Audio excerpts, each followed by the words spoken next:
lupakan yang lain, pilih Amin.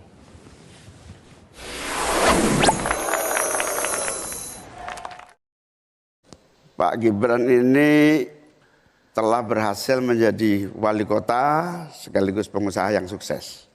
Bahkan berbagai proyek-proyek besar telah berhasil dibangun di Solo.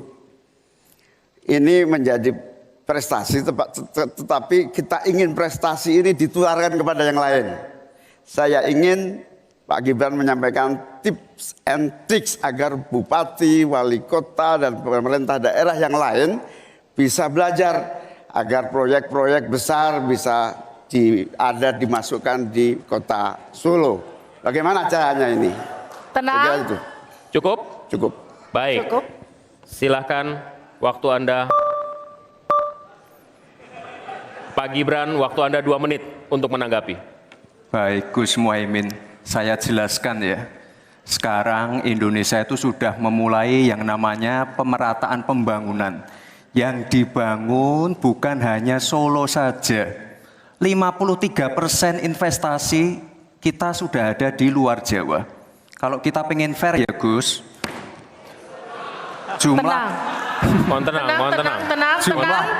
jumlah proyek, jumlah anggaran yang digelontorkan ke Solo sebelum saya jadi wali kota itu lebih besar. Saya tahulah ini arah pertanyaannya kemana, tapi yang jelas ini Gus, apa yang sudah dibangun, yang kita lihat bukan bangunan fisiknya saja, tapi kita lihat impact-nya ke warga. Bangun masjid menggunakan CSR dari Abu Dhabi, impact-nya apa? UMKM kita sekarang melesat, wisata kita melesat. Kemarin waktu Idul Fitri, kunjungan wisatawan ke Solo melebihi Jogja, itu impact-nya. Lalu kita lihat, kita punya kebun binatang Solo Safari, tidak pakai APBN. Masjid tidak pakai APBN. Tapi impact-nya apa? Impact-nya ke masyarakat.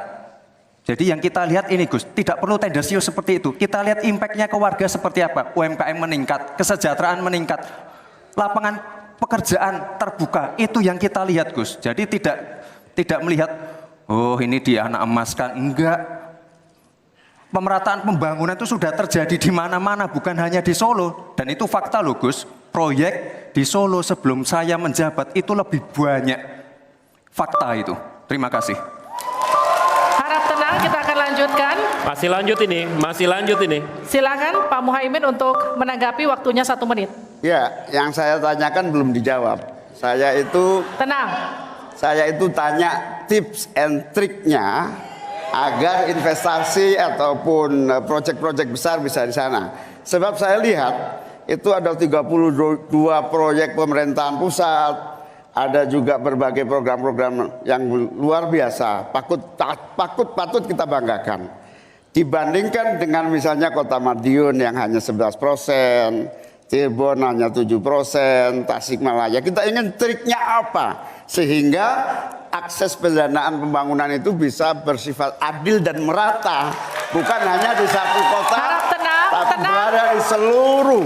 Ini yang menjadi catatan saya adalah keadilan dalam melaksanakan APBN. Kalau kita jadi pemerintah pusat nanti, tugas kita adalah membagi secara adil seluruh proyek-proyek nasional kita.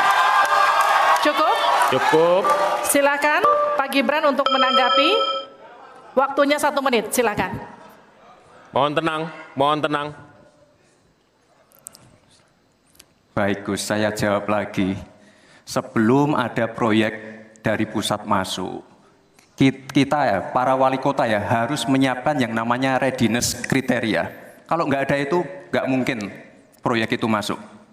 2, kita sebagai wali kota harus menyiapkan hal-hal non-teknis, relokasi, nego dengan warga-warga, bantaran sungai, bantaran rel kereta api, itu Gus, 1. Lalu kita juga harus berkolaborasi, tidak semuanya pakai APBN, ada yang pakai APBN plus APBD plus dibantu, saya sering dibantu Pak Ganjar, gubernur saya. Ini kolaborasi, jadi tidak semuanya APBN. Ini kolaborasi, ada CSR juga, ada BUMN juga. Ini kolaborasi, dan sekali lagi sebelum itu masuk, kami para wali kota menyiapkan readiness kriteria. Itu, jadi ya saya kira ini cukup fair, Gus. Ayo mana Baik. pendukung? Tenang. Apresiasinya.